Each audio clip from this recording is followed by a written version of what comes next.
You'd think after raising someone, feeding them clothing, them staying up through their fevers and heartbreaks, you'd get at least a sliver of kindness in return.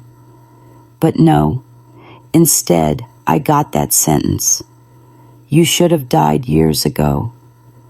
My own son stood over me, red-faced, disgusted, snarling, like I was some rotting animal he couldn't wait to throw out with the trash.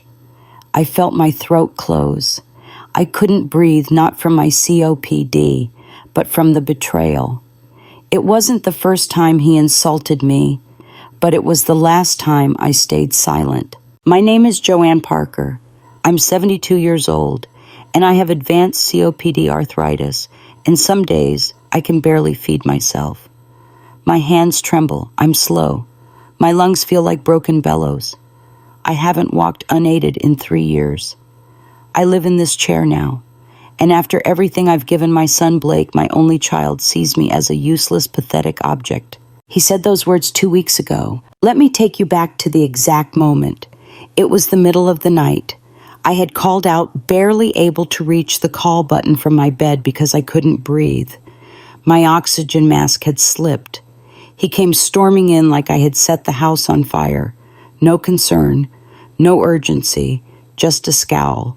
What now, he groaned, rubbing his face, reeking of beer and frustration. My mask, I wheezed. He didn't move. I blinked at him, confused, afraid. Then he leaned close, sneering, and hissed, "You should have died years ago. You're just dragging everything down." I felt cold all over, not from my illness, but from the absolute absence of love in his eyes. I stared at the ceiling long after he slammed the door. My lungs wheezed. The air rasped, but my brain was sharper than it had been in years. My heart, however broken, had just found a reason to beat again. If he thought I was dead weight, he'd learned just how heavy my truth could be. Because I wasn't always this way, I wasn't always dependent, and Blake wasn't always cruel. He used to hug me. He used to cry in my arms, but something changed. And tonight I would begin to unravel how it all went so wrong and why his cruel sentence would be his downfall. I closed my eyes and whispered to the dark, "You don't get to write my ending, I do." Blake wasn't always like this. He was once my sunshine curly blonde hair, a shy smile, a boy who used to press his drawings into my hands like they were gold. "It's you and me, Mommy," he'd say, pointing at 2 stick figures holding hands under a giant sun. I kept every single one of those crayon masterpieces. I still have a shoebox full of them in my nightstand drawer. Sometimes when the pain shoots through my joints like fire, I open that box and cry. His father, Michael, died when Blake was just 6. A drunk driver hit him on his way home from the night shift at the plant. It shattered our world. I still remember how Blake screamed when I told him. He clung to me, sobbing so hard I thought his ribs would snap. From that moment, it was just the 2 of us. I worked double shifts as a nursing assistant to make ends meet. I scrubbed floors at 5 a.m., changed bedpans at noon, and massaged old joints at midnight. Every birthday cake Blake got was homemade, lopsided, but filled with love. Every scraped knee, every nightmare, every broken heart, I was there. I gave up dating rest, even basic health checkups, to make sure he never felt alone. When he got into college on scholarship, I cried so hard I couldn't breathe. I sold my mother's wedding ring to buy him a laptop. He thanked me with a quick hug and vanished for 4 years. I told myself it was normal, boys grow up, get busy, find themselves. But he changed. After college, he didn't move back home. He moved in with a woman named Carla. Cold as ice with fake lashes and a tight grip on his wallet. The first time she visited me, she wore perfume so strong I nearly passed out from the fumes. She didn't speak to me, she spoke at me. "She's still in this place?" she asked Blake, wrinkling her nose like my home was filth. "She likes it here," Blake muttered. I did not, but I stayed because I didn't want to burden him.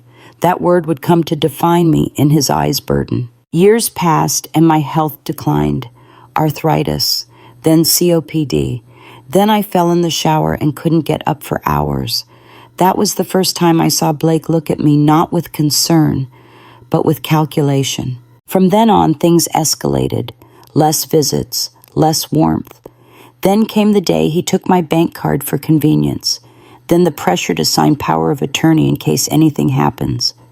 And slowly he began to treat me not as a person, but as an obstacle. I ignored it all, even when it hurt, because mothers forgive. Until that night in my bedroom when he told me I should have died years ago.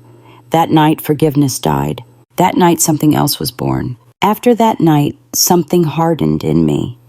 The pain in my chest wasn't just physical anymore, it was purpose.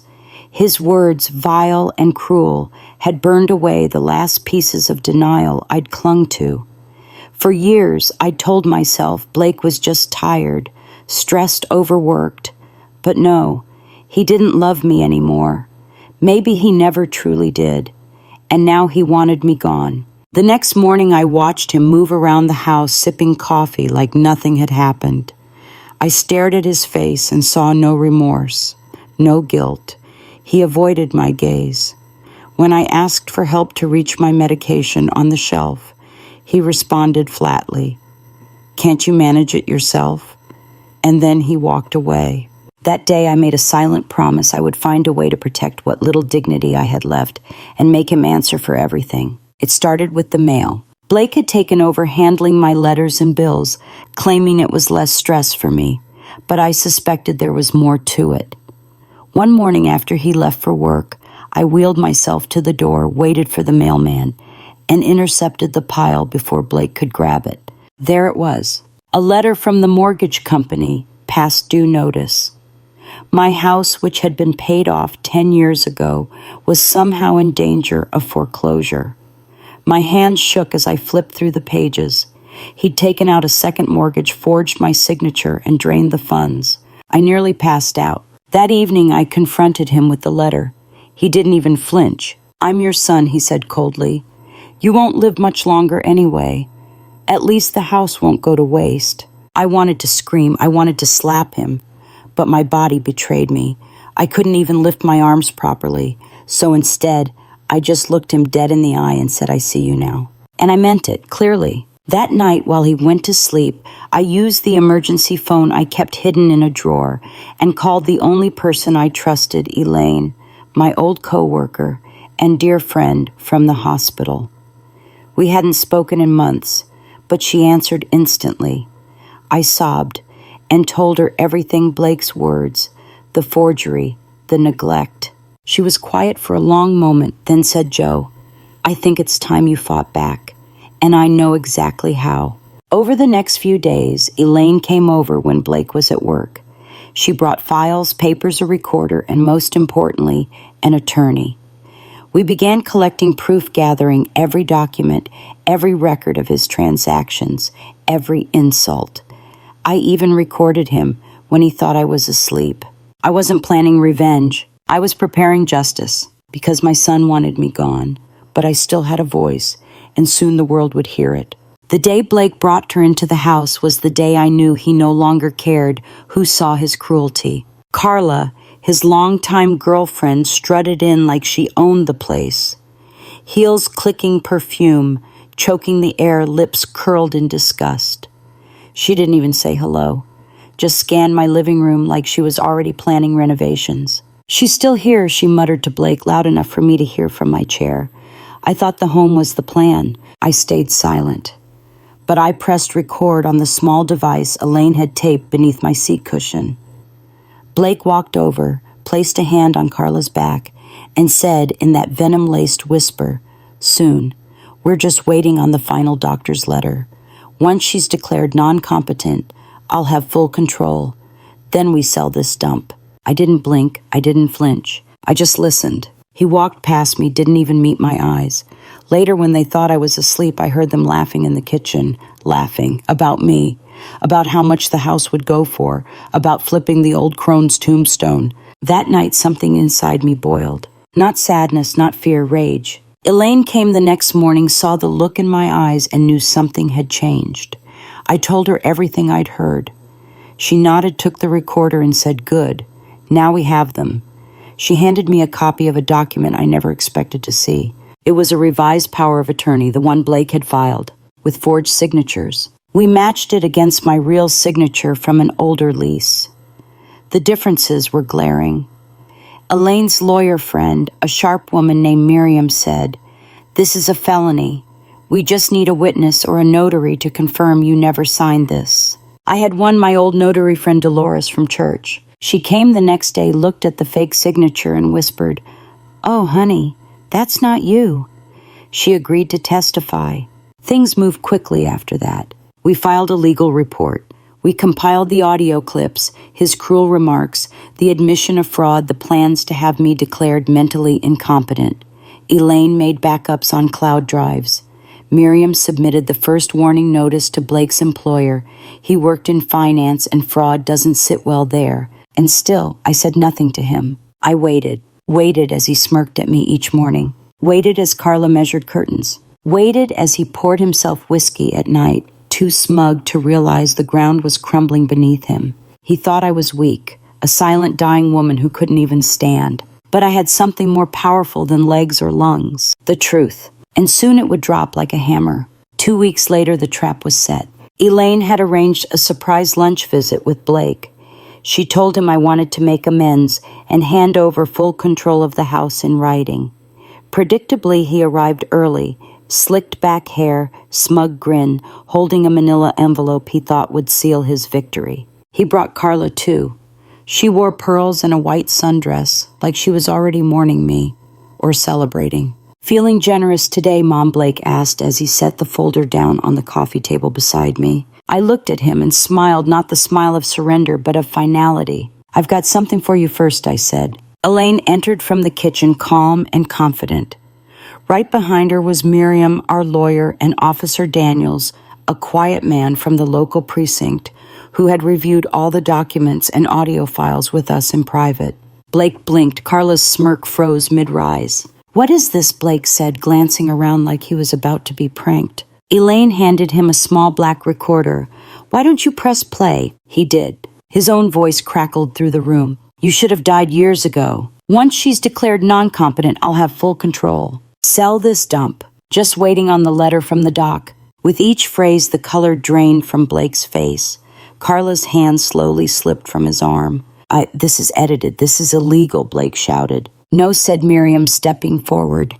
"What's illegal is forging power of attorney, stealing from your mother's account, and attempting to coerce her out of her home under false pretenses. We filed reports with your employer, and Officer Daniels has a copy of every document and audio clip. You'll be receiving an official summons by morning." He looked at me, then really looked at me. For the first time in years, there was fear in his eyes. And I spoke, not loudly, not with venom, but with the weight of everything I'd endured. "I raised you with love, and you buried it with greed." That's when he knelt, not out of humility, not from guilt, but because his legs buckled. Carla stepped back, shook her head, and whispered, "You're a monster," before leaving without another word. Elaine placed a comforting hand on my shoulder as Officer Daniels began listing the charges. Blake whimpered, cried, pleaded, but I felt nothing. Not relief, not satisfaction, just release. For the first time in years, I was no longer suffocating, not from disease, but from the weight of him. The days that followed felt like waking up from a coma. Blake was removed from the house by legal order and instructed to stay 500 feet away from me at all times. His employer placed him under internal investigation, and Miriam ensured the forged power of attorney was officially voided. The second mortgage he took out, flagged and frozen. I wouldn't lose my home. I sat by the window each morning sipping tea. Elaine made me watching the sun break through the trees. For the first time in a long time, I felt safe. Not because my illness had improved, it hadn't, but because the constant knot in my chest, the fear of being discarded by the person I had loved most, was gone. The news spread quickly. Neighbors began stopping by again, people I hadn't seen in years. They brought soup, fresh bread, flowers. One of them, sweet old Harold from across the street, said, "I always knew Blake had a cold heart." I'm glad you finally got the last word, Joe. But the last word hadn't come yet. 3 days later, Blake showed up at the door. He didn't cross the line. He stood on the sidewalk holding a small bouquet of wilted flowers. Elaine spotted him through the window and moved to call Officer Daniels. I shook my head, let him stand there. He shouted from the curb, voice cracking, "I didn't mean it, Mom. I was just stressed. I panicked. I never stopped loving you." I rolled my wheelchair to the doorway and looked him in the eyes one last time. Then, with a steady voice, I said the sentence I'd been carrying like a loaded weapon. "You buried your own mother while she was still breathing and expected flowers to fix it." His knees hit the pavement again. But I closed the door. That was the moment I reclaimed my life. Not just from him, but from the belief that I was worthless, that I had outlived my purpose. I wasn't just a body in a chair. I was a survivor, a mother, a woman who'd been betrayed and still found the strength to speak. Blake was later charged with fraud, elder abuse, and forgery. His name was stripped from my legal documents. And Carla, she testified against him. I kept the recorder in my drawer, not out of spite, but as a reminder. Even when the world sees you as weak, your voice still has power. If you've made it this far, I want you to hear this clearly. Don't let illness, age, or silence erase your worth. For years, I believed that being frail meant I had to accept cruelty. I thought love from family was unconditional, and that suffering in silence was noble. I was wrong. No one, not even your own blood, has the right to strip away your dignity. If you're elderly, disabled, or facing any hardship, protect yourself. Keep records. Tell someone. Don't wait for kindness to return, because sometimes it won't, and that's not your fault. I lost a son the day he told me I should have died. But I gained something more important, the truth, my voice, and the courage to use it. You are not a burden. You are not disposable. You are still you, and that is powerful enough. Speak, even if your voice shakes, especially then.